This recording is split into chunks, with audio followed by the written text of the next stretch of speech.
नमस्कार प्रणाम। हम बानी अमरजीत सिंह और रउआ बानी हमरा साथे एगो ऐसन विषय पे जानकारी लेवे खातिर जेकरा में इजराइल पे बहुत ज़्यादा बहुत बड़हन अटैक हो गइल बा। और इजराइल के उत्तरी भाग में ये अटैक भइल बाटे जहाँ पे आयरन डोम बाटे। और ई आयरन डोम जौन बाटे ई इजराइल के बचावे में काफ़ी ज़्यादा मददगार साबित भइल बा। जौन अटैक भइल एकरा से इजराइल के सुरक्षा प्रदान करे में ई आयरन डोम के बहुत बड़ा योगदान रहल बा। मगर ई जौन हमला भइल हिजबुल्ला के हमला रहल ह और ई इतना बड़ा हमला रहल ह जेकरा कारण अमेरिका के स्टॉक मार्केट में डर के माहौल बन गइल। और ई डर के माहौल बने के कारण स्टॉक मार्केट जौन बा गिरे लागल, नीचे आवे लागल। स्टॉक मार्केट के जौन बाटे उ नीचे आवे लागल। तो हमनी के सेशन में आगे चल जाई, आगे जानकारी प्राप्त करल जाई और दुनिया के रिएक्शन का रहल और अमेरिका के जे राष्ट्रपति बड़न जो बाइडेन उनकर का प्रतिक्रिया रहल इस सब पर हमनी के जानल जाई। यह से पहले ई चैनल के रउआ सब्सक्राइब करी और बेल आइकन के हिट करी। काहे कि अभी तक के यूट्यूब पे अगर देखल जाओ तो इंटरनेशनल अंतर्राष्ट्रीय जानकारी देवे खातिर भोजपुरी भाषा में ई पहला चैनल हुई जौन की अंतर्राष्ट्रीय जानकारी रउआ के भोजपुरी भाषा में दी। ऐसे हमनी के भोजपुरी भाषा के मजबूती भी प्रदान हुई। रउआ लोग के पता बाटे कि भोजपुरी में कितना अश्लीलता फैल गइल बा। अगर बाहर के देखल जाओ तो भोजपुरी भाषा बोले में भी हिचकिचाहट होखे लागल बा। हमनी के जौन कि हमनी के आपन भाषा बा ओकरा के प्रमोट नहीं कर सकत।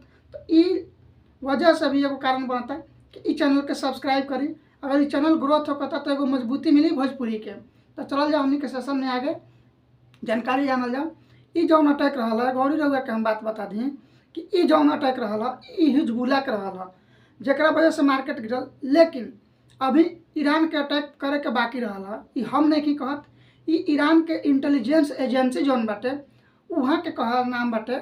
ईरान के इंटेलिजेंस एजेंसी के कहा नाम बा कि अगला 24 से 48 घंटा के भीतर में ईरान जौन बा हमला करी इजराइल के ऊपर। तो ये से ही भी एगो डर के माहौल बनता पूरे दुनिया में भी कि एक बार रउआ लोग देखले होखम कि रसिया और यूक्रेन के बीच जब युद्ध चलत रहल है काफ़ी चरम सीमा पर है तो पूरा दुनिया में मंदी के दौर देखे के मिलल। थोड़ा सा ही लेकिन मंदी के दौर देखे के पूरी दुनिया में मिलल। तो ये युद्ध होके के वजह से भी पूरा दुनिया में मंदी के माहौल बन जाए। दूसरी साइड ईरान अगर हमला करत हुए इजराइल पे तो जाहिर से बात बाटे कि इजराइल भी हमला करे ईरान पे। ये देखल भी बाटे, इतिहास भी बाटे कि एक टाइम रहे जब इजराइल के प्लेन के हाईजैक करके कंपाला युगांडा के राजधानी कंपाला में ले जाके वहाँ के नागरिक के रखल गई रहे। पूरा नागरिक के हाईजैक के कर लिहल गई रहे। ये देखे तो हवाई जहाज के थ्रू हवाई जहाज में पूरा नागरिक के ही उठा के ले जाके कंपाला में रखल गई रहे। और काफ़ी ज़्यादा डिमांड कल जात रहल है युगांडा के।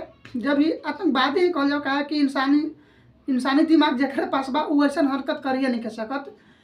तो वो कंडीशन में भी इजराइल जौन बाटे युगांडा में पहुंच के वहाँ के जौन सैनिक बाटे ओकरे एयरबेस पे एयरपोर्ट पे जाके वहाँ के सैनिक के मार के और अपन नागरिक के छोड़ा के ले गए रहे।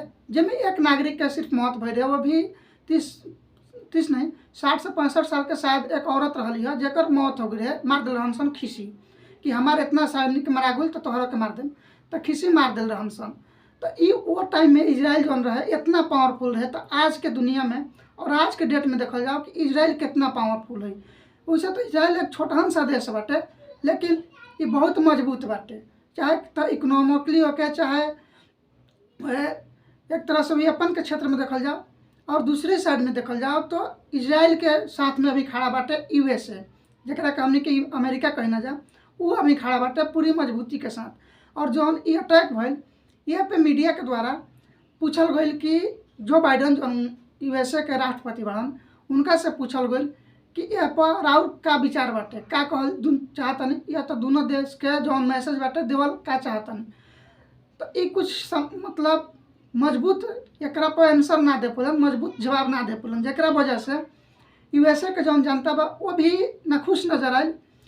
ये इतने कहलन कि इजराइल जौन बा अटैक ना करे और अगर ऐसा होता तो इजराइल के साथ में जौन यूएसए के फोर्स बाटे उ बाटे यूएसए फोर्स भेजी इजराइल के साथ में। इतना ही कह के मतलब ई मंच से हटत न रहलन। तो ई यूएसए के जौन जनता बा उ संतुष्टि महसूस से नइखे कि यूएसए जैसन मजबूत देश ई छोटी सी बात कह देलक, जौन के एक तरह से देखल जाओ ई एक काहे कि यूएसए जौन बा दुनिया में पावरफुल सबसे देश मानल जाला, सबसे पावरफुल देश यूएसए के मानल जात रहल बा अभी तक के दिन में देखल जाओ। लेकिन धीरे धीरे ये अपन पावर जौन बाटे खोत जात बा, कई जगह पैसा लागल कि अब एकरा अंदर उ मजबूती नहीं के रहल, या तो देश के जौन रहल डिग्निटी ओकरो के धीरे धीरे खोल जाता। एक टाइम रहल अभी जब युद्ध चलत रहल रसिया यूक्रेन के, तब ई बैन लगी है रसिया पे कि रसिया से कोई भी देश तेल ना ली।